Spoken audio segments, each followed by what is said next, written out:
É um grande prazer ter aqui o Patrick. Eu devo dizer que acho que eu tenho assediado para ele vir cá há imenso tempo e, por uma razão ou por outra, desencontramos-nos sempre e não é possível. Portanto, fico muito satisfeita de poder fechar este semestre com esta apresentação. O Patrick é conhecido de muitos,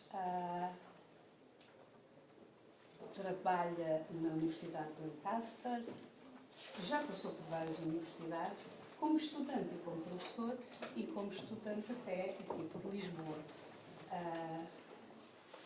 Coordena um grupo de trabalho, um consórcio, que reúne 6 universidades e que trabalha sobre língua de herança, e vai-nos falar das pesquisas do grupo, suas e do grupo, das pesquisas e dos resultados das pesquisas. Muito obrigada por finalmente estar contigo aqui. Okay. Muito obrigado. É grande prazer estar aqui. So I'll switch to English because we have a big group from Lancaster actually with us. So it's a great pleasure. Thank you, Speranza, for the invitation, and it's a great pleasure to be here because this, of course, where I did my undergraduate degree, it's my alma mater, and it's been, I've looked at it. The last time I gave a presentation here was, I think, 25 years ago, during one of my undergraduate classes. I don't remember the topic. It will have been something on probably American literature or something like that. But so it's a great pleasure to be back and to see so many of you face to face again, and many friends and colleagues. So, it's also very, very special because we've brought a big group from Lancaster with us. So what you'll see today is work that we do in collaboration in the Language Learning Lab, and we have, I'll point out colleagues here. So we have Sarush here, who studies the Facultad de Letras, of course, but also I'm one of the supervisors together with Amalia, and we have Doj, Oxus, Cindy, Kelly, Sophie, and João Fernandes, who's working with everybody, I think, as well. But we have a lot of collaborators, Annabelle as well, and Ana Lucia, and Susanna, and so forth. Anyway, so I want to acknowledge this to begin with.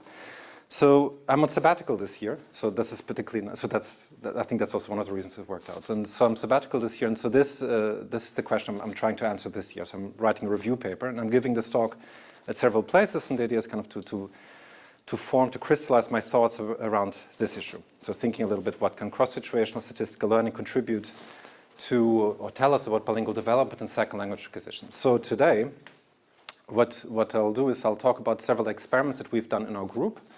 Most of them will look at second language acquisition, so you have essentially adults learning another language, right? In this case, artificial languages. That's the methodology we typically use.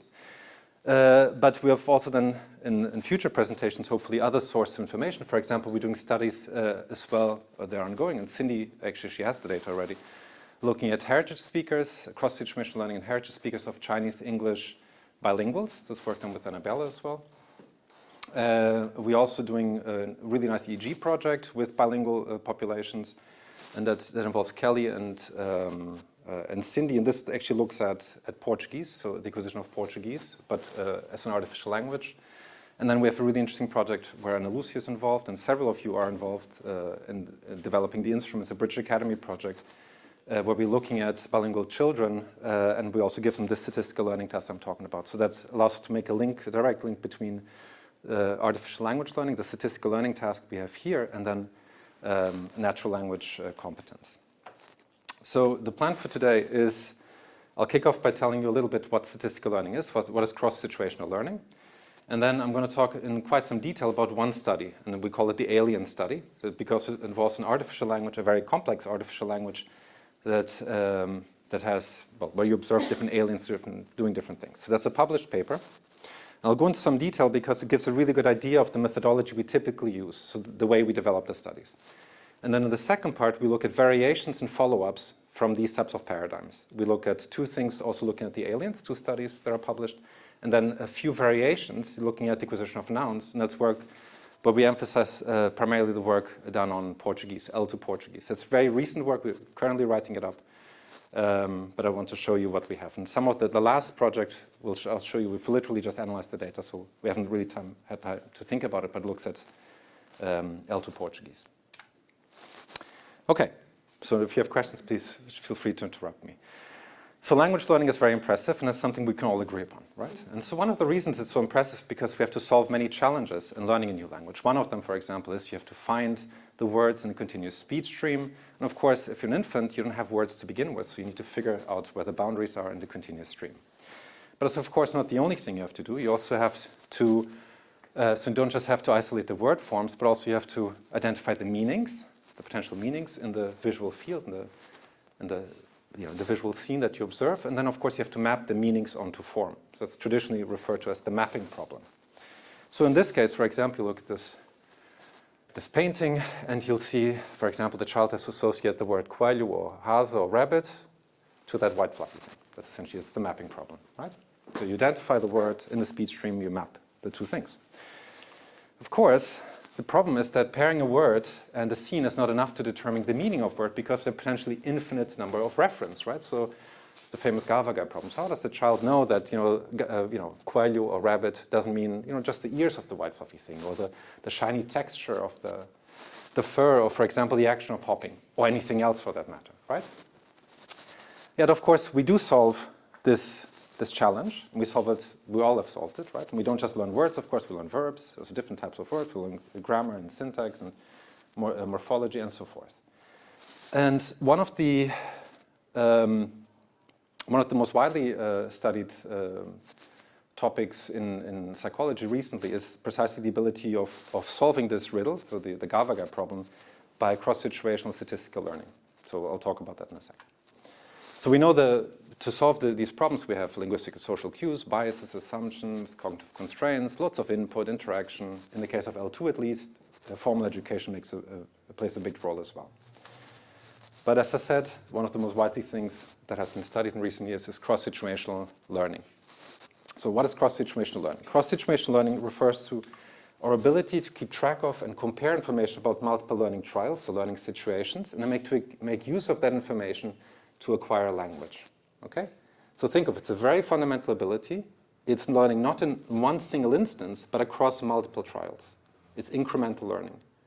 Right? And it's good that we're able to do this because we get a lot of exposure. So if we can keep track of information across many trials or learning situations, then we can use that to our advantage to become language and many other things. So it's a type of statistical learning, but rather than what you typically have in the paradigm pioneered by Saffran, you don't track transitional probabilities between syllables, but you track cross-situational statistics, so frequencies across many learning trials. So this paradigm, there has been research on cross-situational learning for over 20-something years, so since the late 1990s actually, but the first important, or like perhaps the most important paper was published in 2007 by Chen Yu and Linda Smith, and then there's another paper led by Linda Smith and Chen Yu in 2008. So this one, I'll talk about this one a little bit, that's published in Psychological Science. So it's called Rapid Word Learning Under Uncertainty via Cross-situational Statistics. So let me just explain how this paradigm works. So in this study, you have adult participants, and they're learning 18 pseudo-words, right? And 18 potential reference, so uncommon objects. So you have to map sounds to meaning, right? Sounds to objects. They're like unfamiliar objects like a facial canister and stuff like that. So things that people wouldn't readily have a word for. And so the question is, can they learn to associate the pseudo-words in the respective reference by keeping track of cross-situational statistics? So let me give you an example. This is from their paper, a snapshot. There's nothing, so the words never appear actually printed, so this is a bit misleading, but I copied this. So you have to imagine you don't see ball and bat, okay? And you have to pretend you don't speak English for this to work. So imagine you see a tennis ball and a baseball bat, and you hear ball, bat, right? So if you hear the two words, you at the beginning you don't know, if ball is the item on the left, if you don't speak English, right? Or if it's the baseball bat. But if you're able to keep track of information across trials, then something interesting might happen. Because now, if you're in the second scene you see a ball and a dog, and you hear dog, ball, you might infer, hold on, right? Ball, I've heard, and it's the only thing that occurs twice. Okay, that's the basic idea behind cross-situational statistical learning or cross-situational learning. Okay? So what they've shown is that they have different conditions. What you just saw is a 2-by-2 condition. So 2 by 2 means you see two objects on the screen and you hear two pseudo words. The presentation sequence is unrelated to the location on the display. It's not that the first word is the thing on the left, right? It's counterbalanced carefully. And for example, in the 4 by 4 condition, you have 4 objects on the screen and you hear 4 words. They're novel objects, objects for which you don't have a label yet, or unlikely to have one. And so in this, they've manipulated different things, right? They always have 18 pseudo words. They always occur 6 times. And they take about 6 minutes. So this experiment takes 6 minutes, very, very easy to do this. And what they find is that adults can learn multiple word reference mappings by keeping track of the cross-situational statistics. And so, of course, the easiest condition is 2 by 2, but you see they almost learn 100% of the words in 6 minutes. It's very, very fast. And then even in the 4 by 4 condition, they're still significantly above chance. So it's a very robust learning effect, and it has been replicated many, many, many times. So what they suggest that the indeterminacy problem, so the GAVA guy problem, is solved not in a single trial, but across trials, not for a single word in its reference, but for a data set of many words in reference. So that's the basic idea behind cross-situational learning. So let me give you a snapshot of what we know about this topic, so looking at the past 15 years. So one thing we do know is we know a lot about nouns, because most people study nouns. So nouns is, in fact, nouns is one of these things you throw a noun at somebody and it sticks. We're very, very good at learning nouns.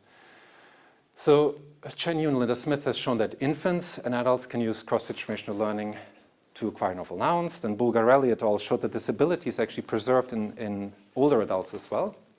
And the last slide I'm going to show you today actually shows that as well. So Cindy and Kelly, Susanna and I have done a study on cross-situational learning in older nouns, so L1 Chinese, L2 Portuguese. So L2 pseudo-word Portuguese. And we show that even older adults, as old as 89, can still easily acquire novel nouns via cross-situational learning. Paulo Escuderos has done some really interesting work looking at minimal pairs. So what happens is that in artificial language learning, typically the pseudo-words they're very distinct phonologically, right? Dingap, Packard, they sound very different.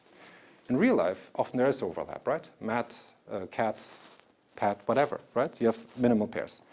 So Paulo Escuderos has done a lot of studies, there's a ton of studies that she's done on this, where she has pseudo-words that have phonological overlap. So they form minimal pairs. So for example, this object might be bon, don, pon, ton, did, did, dut, dut. Right? So with minimal pairs, and she shows it works as well, works beautifully as well. So you can learn minimal pairs. So even if there's phonological overlap, you can still do cross-situational learning well. Dan Weiss and colleagues have compared the nouns in adult monolinguals and bilinguals. There's very little work actually on bilingual populations with this paradigm. And so what they found is there's no difference. So there's no difference when there is a one-to-one mapping between the words and the referent. So for example, imagine this thing is always called dingap, right? But bilinguals outperform monolinguals when there's a 2-to-1 mapping. So imagine this would be Garaffe, Flasche, right? And bilinguals have an advantage only in this condition, which now you think, oh, okay, makes sense, right? Because bilinguals are very used to the fact that one referent might have 2 labels.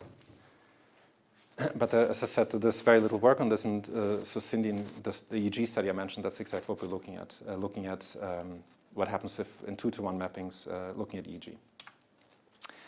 Crespo and colleagues have looked at bilingual children, and they found also an advantage for cross-situational learning of nouns, but only, again, under conditions of increased input variability. So again, bilinguals seem to be better at dealing with noisy input, with more challenging type of input. So that is the case for children as well.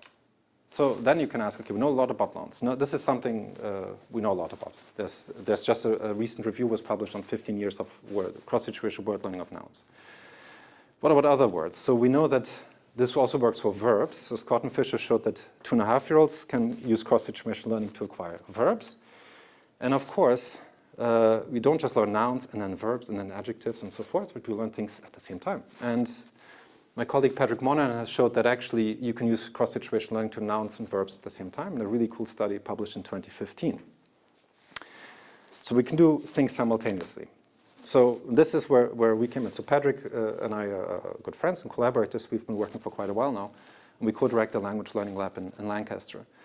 So this is where we started collaborating because we were wondering, okay, what happens actually about other aspects of language? And so the question is, can we learn other lexical items, for example, function words, through cross-situational learning? And what about grammar? Can we use cross-situational statistics to learn the more complex or the other types of items. So I want to talk to you a little bit in detail about this study. This was published in Cognition in 2021. There's 3 experiments. And I'm going to talk about experiment 2. And that's Patrick, who was here actually giving a talk exactly in this room when we had a meeting with Anna Lucy, and Patrick was here talking exactly about this. Anyway. So I'll talk a little bit in detail about this study, the so-called aliens paradigm. So we want to see, can people learn not just nouns or verbs, or nouns and verbs, but more challenging things. So in this language, we have nouns, verbs, adjectives, function words, and a grammar based on Japanese. Very simple grammar, essentially word order. And in experiment 2, we have 20 native speakers of English. They don't speak Japanese or any other verb final language. And what we give them is these beautiful reference. So these are the aliens. Remember, so the way they look so cute and stuff is because we want to use this with children. So we thought, okay, we'll start with the adults, we make it very cute. And this is what they look like when we purchase them, we download them, oh, beautiful. And when you put them in E-prime, they look like this. So they're not as cute anymore. But this is what they look like originally. So you have, these are the alien characters we have. And in the language, they occur in red or blue. And so the original version ran in E-prime.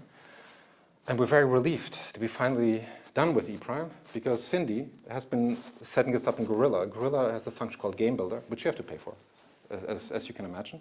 But it looks really wonderful in Gorilla, so we're very happy we can now shift this online. So the original thing is in E-prime, and they're dynamic scenes, so it's programmed so you have movement. They're not stationary, not images, there's always movement. And so here, these are the still images, and you would see, for example, the red alien jumping over the blue alien. Okay, so you see these aliens performing 4 actions: hiding, jumping, lifting, pushing. And you have 16 pseudo words. You have 8 nouns because each alien has 1 noun, then 4 verbs, 1 per action, 2 adjectives, red or blue. And then you have 2 monosyllabic pseudo words that indicate if the preceding noun is the agent or the patient of the sentence. And we had random word reference mappings for all participants, right? So it's not that, for example, the red alien was always called Dingep, so it was randomized for participants. The grammar is very simple. It's based or inspired by Japanese, SOV or OSV. We very carefully counterbalanced frequencies, an agent patient assignment, word order, all the different things.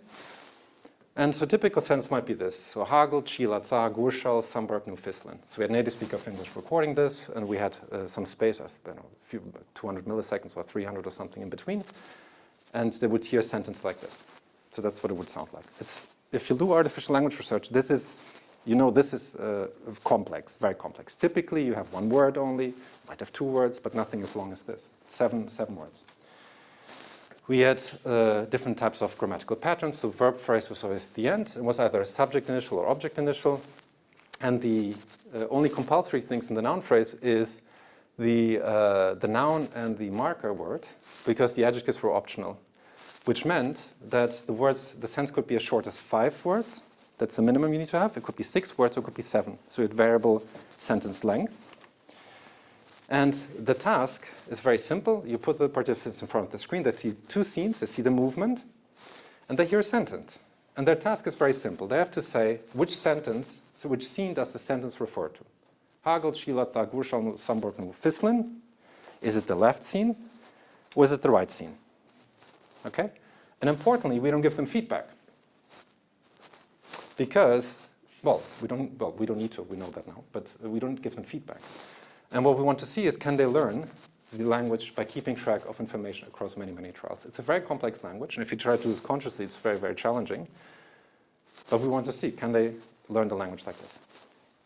Okay? This is what we call an exposure trial. So we had, I think, 192 trials, 12 or 14 blocks. And we wanted to test what people are learning at different points in the experiment. So we developed a few test trials, and we threw them in there. Every 3rd block, or every 4th block, there are a few tests that are hidden away between the exposure trials. So for example, so every 3rd block, they would get something like this, hidden away. For example, so in this case, it's a test trial. The scenes are identical, but there's one difference. And as you can see here, so you have the same blue alien in both sides and the same red alien. What is different here is the action. So last 2 tests have to learn the verb. Right? So here it's jumping, here it's lifting. So imagine Dingep, Nu, Makot, Tha, Fislin. And then if they now are able to make a correct decision, we have an idea, they might have learned that Fislin means, for example, let's pretend lifting. Okay, so we used this for all of the different lexical categories, for example, to test the marker words. So we had the same aliens in both images, the same color, the same actions, but we reversed the agent-patient assignment. In one case, the blue was lifting, in the other case, the red was lifting. And these trials were intermingled. And I'll show you in a second what that looks like. Every fourth block, we had a syntactic test trials. And remember, this was supposed to be child-friendly, so that's where we wanted to head, and are heading, or have headed already, actually.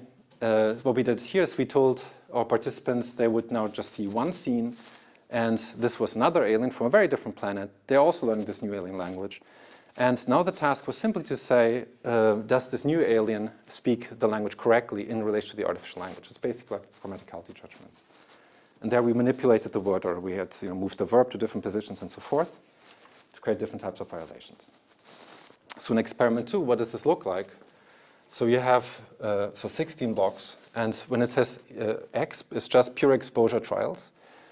For the participants, there's, by the way, no break. They just keep doing the button pressing. But every third block here, so when it says M, we put in some test trials. And this allows us to see what they learn first. Nouns, verbs, adjectives, or marker words. Every fourth block, you have the syntactic test trial. This, of course, they notice there's something sniffing happening. We're saying, OK, now you're going to see a few of these. You just see one scene, and you have to say, does this sound good or does it sound bad? Okay? But so the idea is also not just to see the acquisition sequence, but also to see how much exposure do we actually need until we'll get a robust learning effect, because children, as all of you know, who work with children, don't appreciate sitting there for 90 minutes doing this. Or not even for 40 minutes, it takes about 40 minutes. So we want to know, okay, how can we shorten it? And for that, we need to know when do we get a learning effect.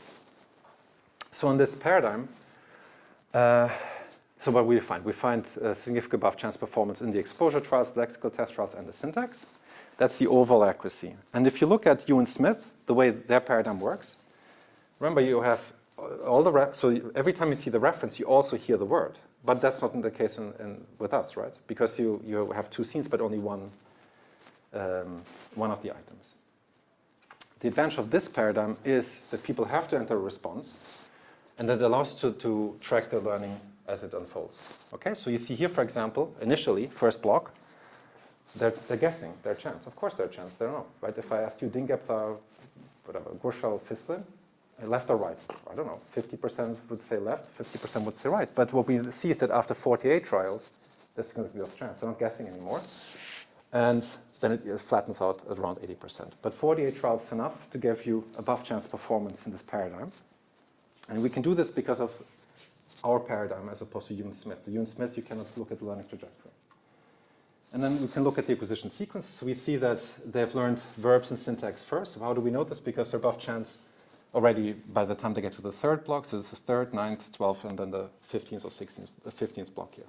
So the above chance for verbs and syntax first, which makes sense because the verbs are at the end, and the verb, the syntax is verb final. And then they learn the nouns, and then they learn the adjectives, and then the marker words then in a little bit.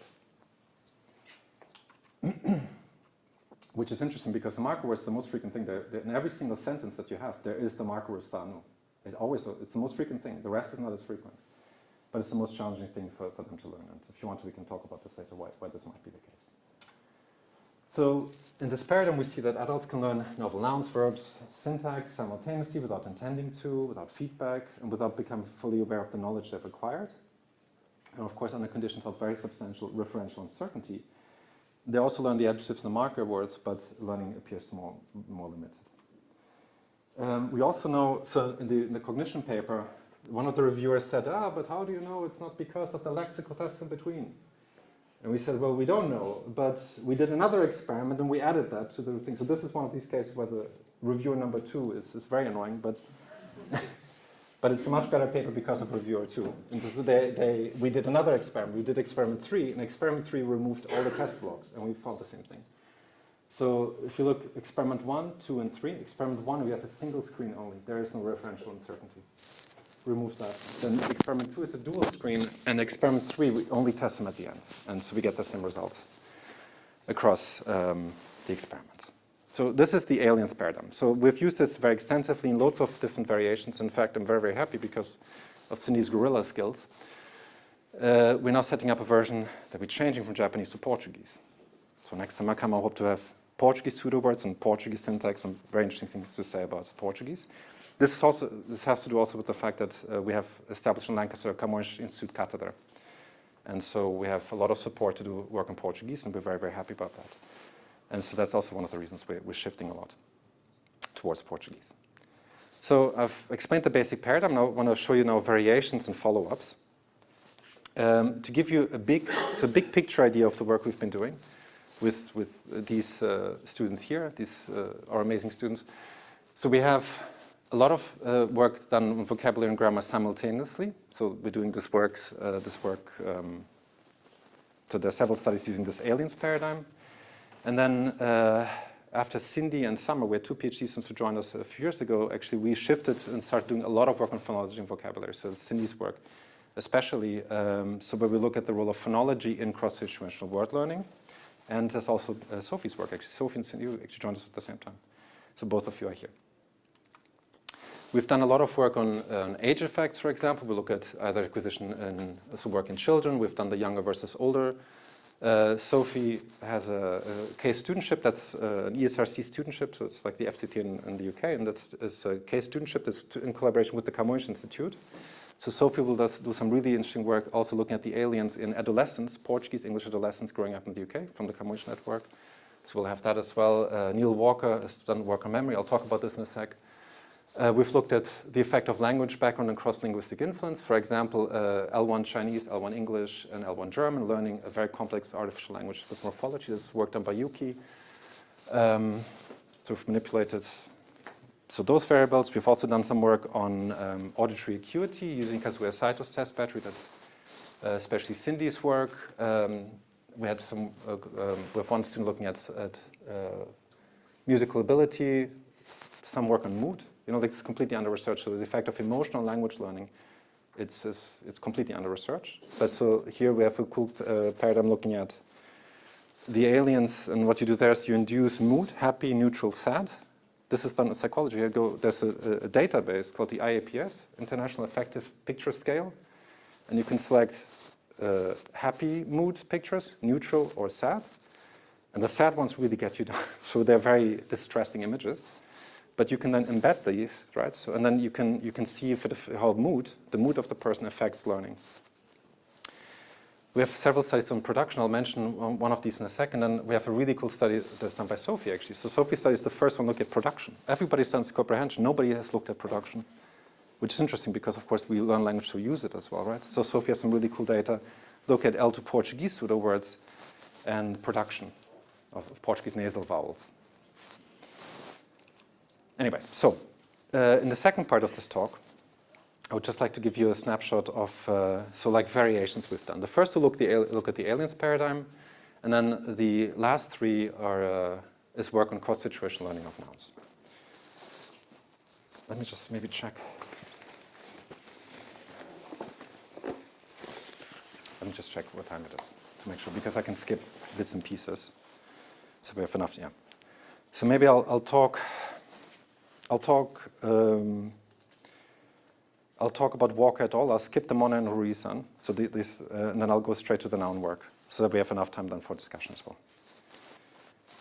Okay, so Walker et al. This is a paper published with our PhD student Neil Walker. So Neil used the aliens paradigm, right? So we've shown that we can learn vocabulary and grammar through cross-situational learning, and then Neil was interested in, first of all, is this knowledge actually durable? So, most people in artificial language learning don't have a post-test. In SLA, you always have a post-test. A week later, months later. Artificial language learning is rare. And he's very interested in individual differences, especially memory. So he took the aliens paradigm. So this is the same as in experiment 2, what I've just shown you.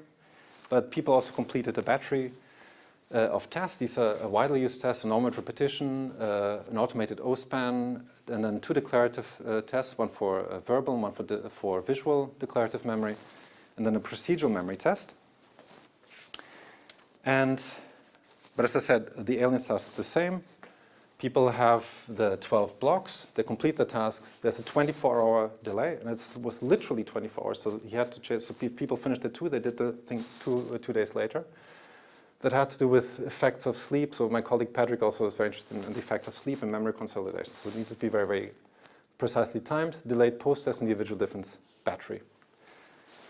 Okay, so what Neil found, which made us very happy, of course, is that so we replicated the results that we previously had, except there were above chance actually earlier on block 2 already. He replicated the acquisition sequence, which is very, very neat. And one thing that was very, very cool was the fact that he had the delayed post-test. And what he found is that it's durable here. So you see, for example, a syllable of chance. What he found here is actually, this is non-significant, but this is significant. And this is something we've found in other studies as well. Even with the 2-week delayed post-test, you might not get a significant effect on the day, but later it is significant. And often this has to do with memory consolidation and so forth, which is methodologically an important thing to highlight, right? So if you don't have this delayed post-test, you will underestimate how much learning there actually is. So delayed post-tests are a pain in the neck. People might not come back. And this was done face-to-face, was pre-COVID, right? So, but it's important to highlight this because you might underestimate how much learning actually you have. And then Neil looked at the individual difference measures. There was nothing with phonological short-term memory or working memory, but he did find significant correlations with the MLAD5, which is a paired associated learning task. It's a measure of verbal declarative memory, and the SRT with the procedural memory measure. The results were a bit puzzling, and then we talked to Michael Ullman to make sense of this, and he kind of helped us make sense of this and fit it within his framework. But so on day 1, we had the word order scores and verbs were correlated with verbal declarative memory, and the SRT with noun, adjectives, and markers, which is slightly different from what you would have predicted. And the second day, the only significant correlation still is between the MLAD5, the verbal declarative memory, and nouns, adjectives, and the marker words. So the study replicates Rebuschat et al. Our experiment 3. We know that the knowledge is durable, so at least 24 hours that you still have it. I highlighted already the importance of the delayed post-tests. And how do individual differences in memory capacity affect cross-situational learning? Well, no relationship between working memory and cross-situational learning, which is something we found quite frequently in other studies as well. Typically, this is also what we would predict. So under implicit learning type of conditions, you usually don't find a link between working memory and learning, but you do find it under more explicit conditions. So when you ask people to consciously try to figure something out, there tends to be correlation with working memory and learning, but not under implicit conditions as well. So the type of conditions you use in these paradigms is very, very important because there are different types of learning processes. And then, as I mentioned, we had a positive relationship between verbal declarative memory and cross-situational learning of verbs and word order, and then procedural memory and nouns, adjectives, and case markers, and then it shifted in day 2. You only have a positive correlation between verbal declarative memory and the nouns, adjectives, and the case markers. So as I said, this bit, I'll skip this bit because it's a lot of information. This is essentially a study looking at the effect of instruction. What happens if you give people feedback? And what happens if you give people explicit information about the language? I can tell you what happens. The blue line is feedback. Feedback is when people make the left-right decision, you play a sound if they're correct. And it makes a massive difference. If you think of this, value for money, feedback is amazing. Just play a sound. You don't have to go, hey, in this language, feedback. Give a bit of feedback, it works. You don't need the feedback. You learn without it as well, but you learn slightly better. In fact, the rate of learning is faster in the ultimate attainment as well. But explicit instruction, so telling them about the marker words didn't significantly boost their learning, which surprised us a little bit because in other studies we did find a boost for explicit learning. But I'm not going to go into this. The acquisition sequence then here was the same as in the other ones. Okay, so let me get to the last part of the talk. So everybody studies nouns. I've mentioned this several times, right? And of course, so do we. So we have some really interesting studies that I want to share with you. This is work in progress in the most part. So what we have here is the visual reference we use in all of these studies. So these are from the Horst and Hout noun database. These are novel and unfamiliar objects. Right? So you look at these things, they look like something you might know, but you don't have a name for these. So these are the objects we always use in these studies. And the first one is a study, this is part of Smith's PhD, which is really cool. It's just been accepted, it's coming out in bilingualism, language, and cognition. It's a really cool study with 2 experiments on the cross-situational learning of nouns that have substantial phonological overlap. Okay, so this has been pre-registered, and you can see the results on YouTube because in the Heritage Language Consortium we have a seminar series, and Cindy has given a talk, and with her permission it was uploaded. So you can actually see the whole thing there, and soon enough, of course, you can read it in BLC. So in this type of paradigm, and this is actually very similar to all the other paradigms I'll show you now, you have 8 Mandarin pseudo-words that have phonological overlap. And this is interesting because you can then form minimal pairs. So for example, so in this case, it's not a minimal pair, so pa, mi, and li. Actually, perfect. Why am I doing this? Cindy, so you can read this out. So this is the easy one. Pa, mi. Do you read it?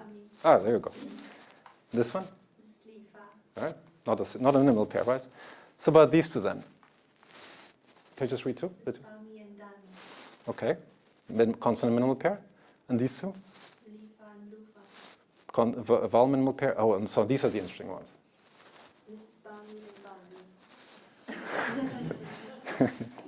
It's perfect. It's perfect that you. Okay, excellent. Okay, so you can see where we're heading with this.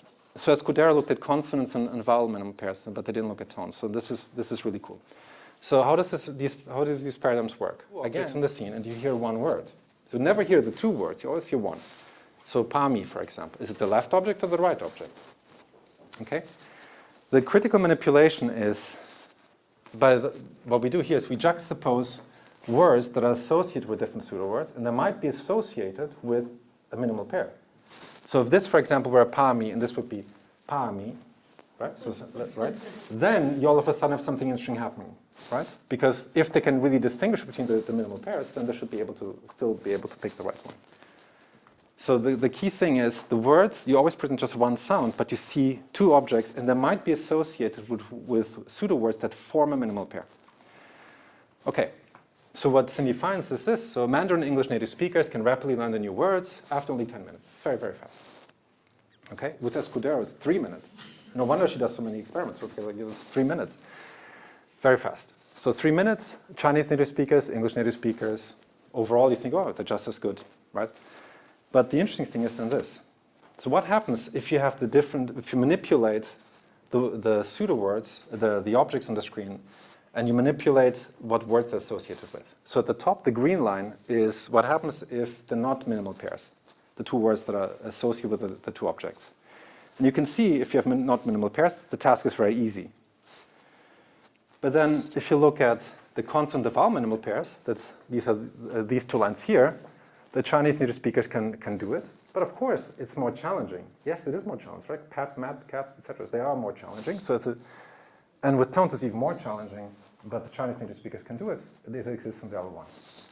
And the interesting thing is this. So the English native speakers, of course, also can do the consonant vowels. But when it comes to tone minimal pairs, they struggle. It's very difficult for them. The interesting is, of course, so in the follow-up, so Cindy then tried to tell us we duplicated the amount of exposure and so forth, and so even giving them more exposure doesn't work. And then Cindy noticed that there's a lot of variation because some English native speakers can do it. And so in the third experiment, in the data, we have it now, you have it now, really cool study, she looks at auditory acuity.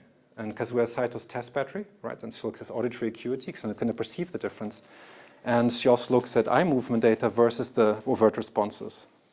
Because the overt responses is kind of explicit strategic type of response, but what happens if you actually look at gaze? Where do they shift?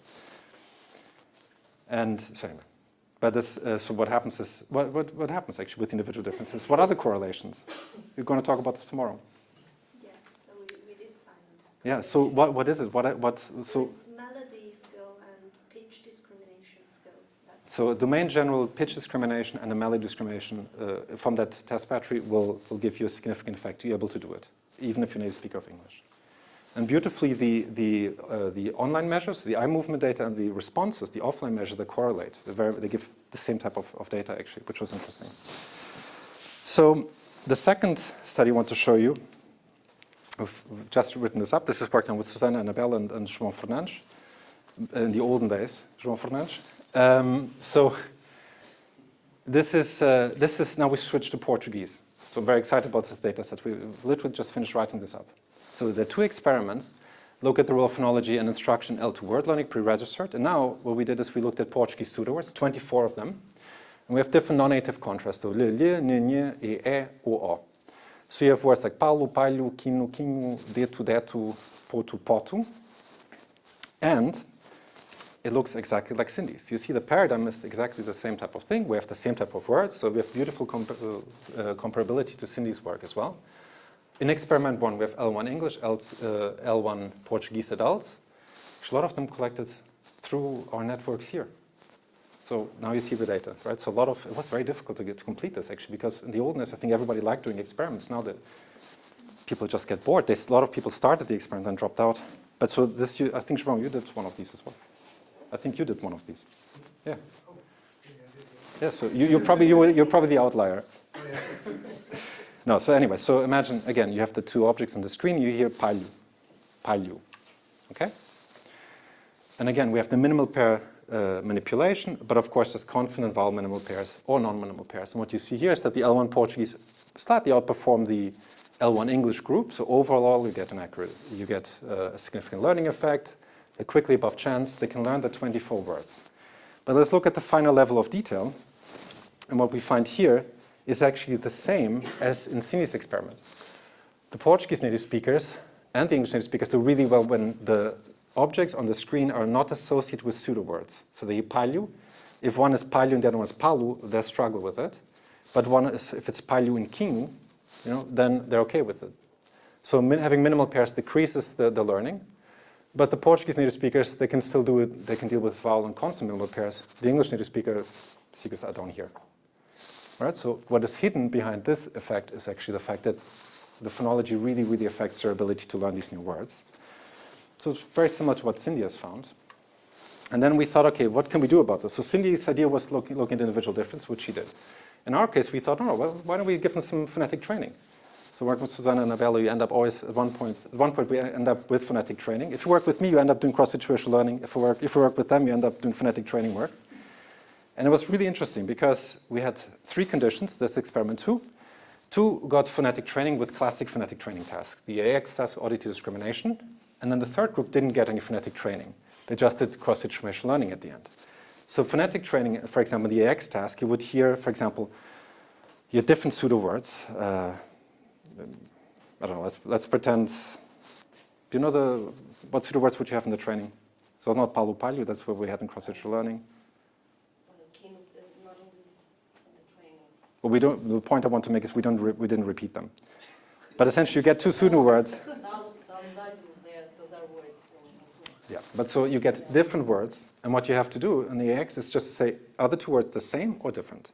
Same, difference. Auditory discrimination, you have 3 words, and you have to say, is one of them different? If so, which one? Okay, and then we looked at the results, and clearly they can hear the differences. They can hear them. We know because from pretest to post, there's a significant increase. So training with feedback, it works. They hear this, oh yeah, 2 days of training, I can hear the difference. So we thought, that's probably what it takes. Now they can hear the difference, they're going to learn but they don't. What happens is that all this training didn't translate to an improved performance of the cross-situational learning task. So it's the same, it's virtually the same. You might as well not have done phonetic training. So we've been discussing this with phoneticists and colleagues, and people say, well, then maybe it's an issue of the need to recategorize their phonological system and so forth. So we're exploring this now as well. And so last but not least, to conclude, this is literally work in progress. We've just finished data collection. We just finished the analysis. We've written up methods and results, but we haven't thought about it too much. But I want to show you anyway, because it's an interesting data set. So in this case, what we're doing is we're looking at also cross-situational learning of Portuguese, but these are not pseudo words. Sorry, they are pseudo words, but they're not minimal pairs. They're very distinct. And so we look at non-native segments that you have.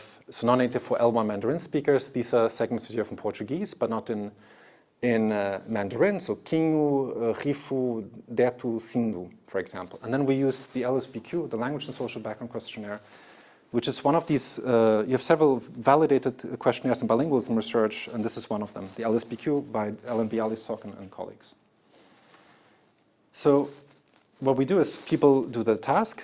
Important things we want to look at younger and older adults. It's very understudied.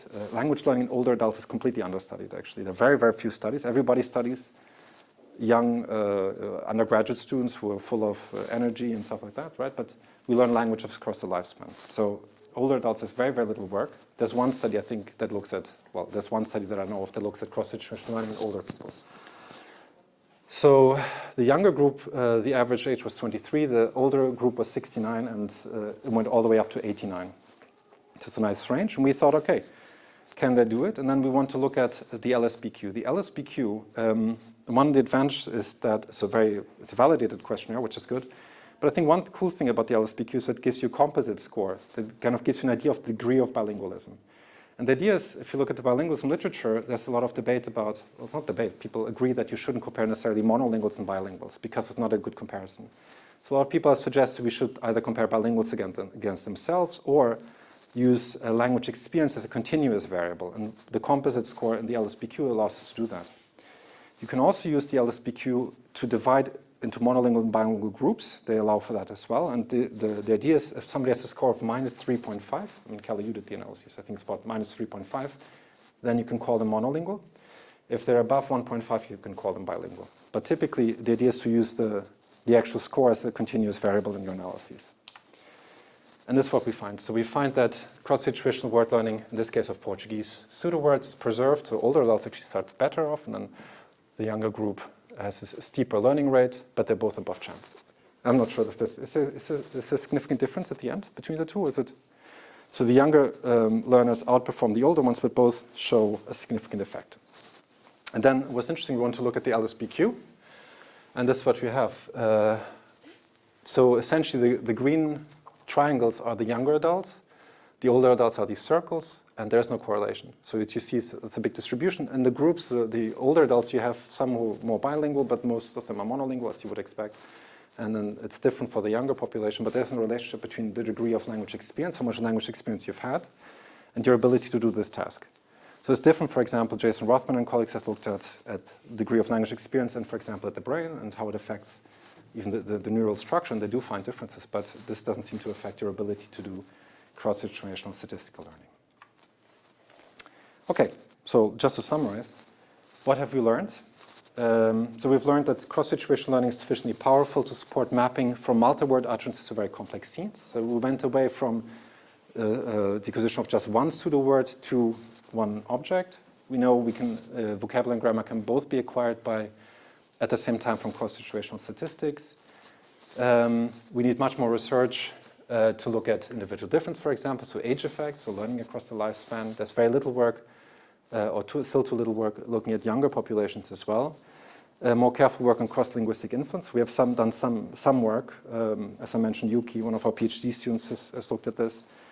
There's no work, as far as I know, about attention, cognitive control, and so forth, about the role of these variables. There needs to be more work on the effect of different exposure conditions. This is very, very important because the way you expose participants to the stimuli has a big impact. So if it's more implicit or more explicit, and we've shown this in several experiments. And that's often not carefully controlled. So in Ewan Smith, the original one, the task instructions were try to learn which word goes with which object. That's completely different from, it's an intentional learning condition. That's very different from incidental learning. And we also need to look at aptitude treatment interactions. So how the individual differences connect to the exposure conditions, right? So for example, so it's a triangle essentially. Who's doing the learning? What is being learned, and how are they being exposed to the language? And last but not least, I just want to highlight again the British Academy project. So Anna Lucy is involved in this, and several of you have developed the materials for this. So in this project, what we're looking at, we have the aliens task, but importantly, we also have standard tasks that were developed at Nova and Faculdade de Letras and Minho and so forth, that assess the phonology, the morphosyntax of English-Portuguese bilingual children. We started, Sophie was involved in this project as well. So we started data collection of this, did some basic piloting, and now what we're doing is we're shifting. The original aliens parent was in E-prime, and we're shifting that. We're moving it now to Gorilla, and it's ready. And so we resume data collection with this soon. But essentially, this type of project, and also Sophie's PhD project, where she looks at adolescents, English-Portuguese adolescents, will tell us a lot more about the link, the direct link between natural language acquisition and natural language competence and cross-situational statistical learning. So the very last, or the second to last slide is a big thank you to all of you for being here, of course, and also especially to our group and who came here, and without, of course, the group and the financial support, none of this would have happened. And as well, a few links to the lab and also to the YouTube channel and so forth. Okay. So thank you.